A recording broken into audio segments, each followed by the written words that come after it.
Last time, we stood in the ruins of the Sui Dynasty. A brilliant emperor spent 37 years building the Grand Canal, unifying the written system, connecting north and south, and then burned it all down with his own ambition. The night Emperor Sui Yandi died in Jiangdu. China plunged into war once again. But this time, the chaos didn't last 300 years. Because someone walked out of the fire faster than anyone expected. The empire about to take the stage wasn't just the most powerful in Chinese history. It may have been the most confident, the most open, and the most composed civilization on the entire planet at the time. This episode isn't a chronology. It's a story. How an empire learned to trust its own strength, and how the cost of that strength changed it forever. This is Tang. The year is 617. The Sui Dynasty is collapsing. Conscription orders have pushed farmers to the edge, and rebellions are erupting across the country. In Taiyuan, a nobleman named Li Yuan finally makes his decision. He raises an army. But the real force behind this decision is his second son, Let's Do. He's 18 years old. He didn't grow up in a palace. He grew up on horseback. He understands the battlefield. He understands people, and he understands timing. Within 4 years, the Li family has crushed every rival and established the Tang Dynasty. But the story doesn't end there. 626 AD. The Xuanwu Men, the north gate of the imperial palace in Chang'an. That morning, Li Shimin ambushes his older brother, Li Dianbak, and his younger brother, Li Yuanji.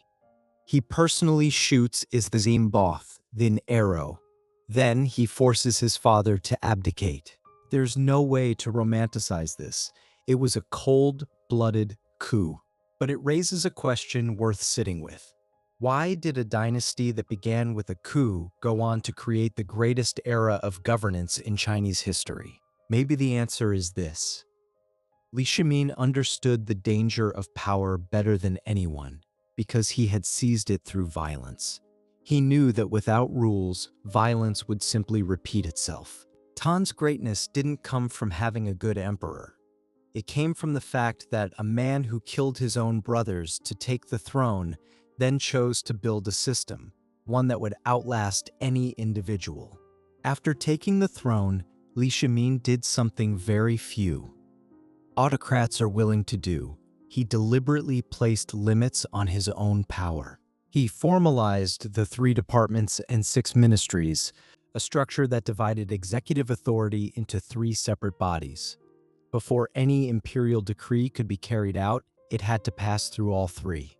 The Secretariat drafted it, the Chancellery reviewed it, the Department of State Affairs executed it, and if the Chancellery believed the Emperor's order was flawed, they had the authority to reject it. Reject the Emperor. This wasn't common in Chinese history, not because the mechanism didn't exist, but because few emperors actually respected it. Li Shimin didn't just respect it. He actively encouraged officials to challenge him. The most famous was Wei Zheng, a minister known for criticizing the emperor to his face. There were reportedly times Li so furious he wanted Wei Zheng dead, but he held back every time. This wasn't a fairy tale, it was political lucidity. He understood that if everyone around you only says yes, your empire becomes an echo chamber. Then there was the imperial examination system. The Sui Dynasty had planted the seed, but Tang systematized it. Selecting officials through examinations meant that aristocratic blood was no longer the only path to power.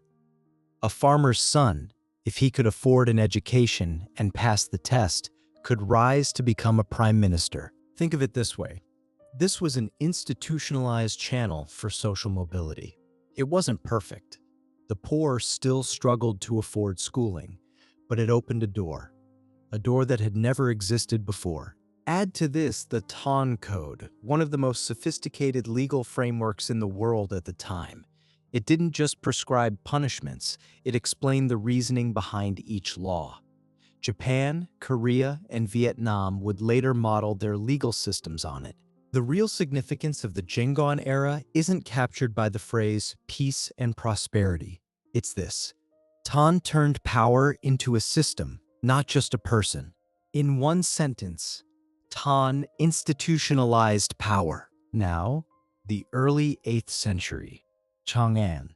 This city has close to 1 million people. It's the largest city in the world, bigger than Rome, Baghdad, or Constantinople at the same time. But what makes Chang'an truly extraordinary isn't its size, it's its diversity. In the Western market, you'd see Persian jewel merchants, Sogdian silk traders, Japanese monks copying sutras in Buddhist temples, and Arab envoys waiting for an audience with the emperor. In the streets, there's the whirling Hu dance from Central Asia, music from the Silk Road, and Indian Buddhist debates. Chang'an wasn't just a Chinese city, it was a world city. The Silk Road reached its peak under Tang. But here's a crucial distinction. Tang's openness was not passive. It wasn't the openness of a nation too weak to resist foreign influence. It was the exact opposite. It was the confidence of a civilization built on overwhelming strength. Tamur armies had defeated the Eastern and Western Turkic Khaganates, projecting power from the Korean peninsula to Central Asia.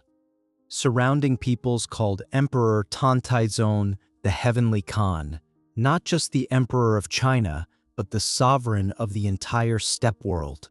Tang's openness was the composure of the strong. And then there's poetry. In Tana China, poetry wasn't a private hobby for intellectuals. It was public language. Writing poetry was part of the civil service exam. Officials used verse to network. Generals wrote poems to process their emotions.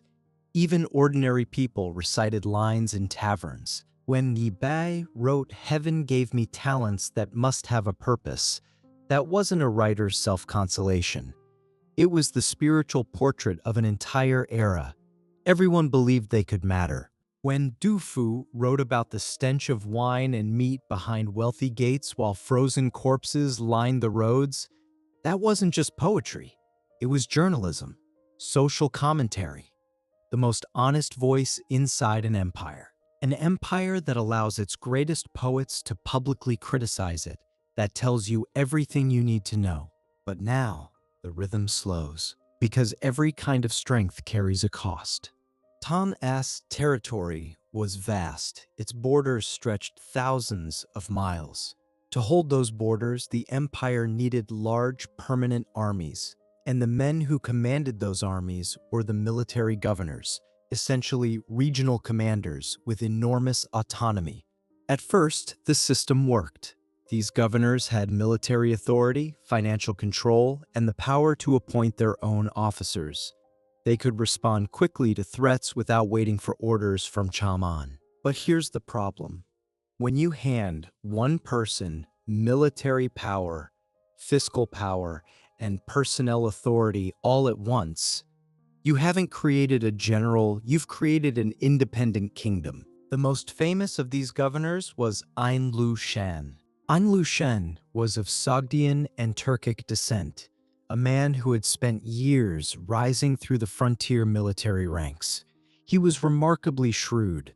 In front of Emperor Tang Shenzong, he played the role of a loyal, harmless barbarian general, even calling Yang Guifei his adopted mother, performing clumsy dances at court to amuse the aging emperor. Tang Shenzong believed he was both devoted and unthreatening, so he gave An Lushan control of 3 frontier commands simultaneously with nearly 200,000 elite troops under his banner. But inside the court, Prime Minister Yang Guitrin, Yang Guifei's cousin and the most powerful man in the civilian government, saw An Lushan as his greatest threat. Yang Guizhong's power rested entirely on imperial favor, and An Lushan, who had both an army and personal access to the emperor, threatened to make him irrelevant overnight. He repeatedly warned Tang Shenzong that An Lushan would rebel and began maneuvering to strip him of power. An Lushan faced a very practical calculation. If he did nothing, Yang Guozhong would eventually succeed, and he might not survive. At the same time, he was looking at was no longer the Chang'an of the Jingguan era. Tang Shenzong had grown old, intoxicated by pleasure, delegating governance to relatives and courtiers. The empire's center was running on inertia, and his 200,000 soldiers? Most of them were frontier troops led by non-Chinese officers, men whose loyalty was to An Lushan, personally, not to an emperor in a distant capital they had never seen. In 755, he turned those troops against the empire, not because he had some grand vision of founding a new dynasty, but because his power had reached a critical mass, a point where even not rebelling felt unsafe. The Anshi lasted 8 years. Chang'an fell. The emperor fled. The population dropped from over 50 million to under 20 million.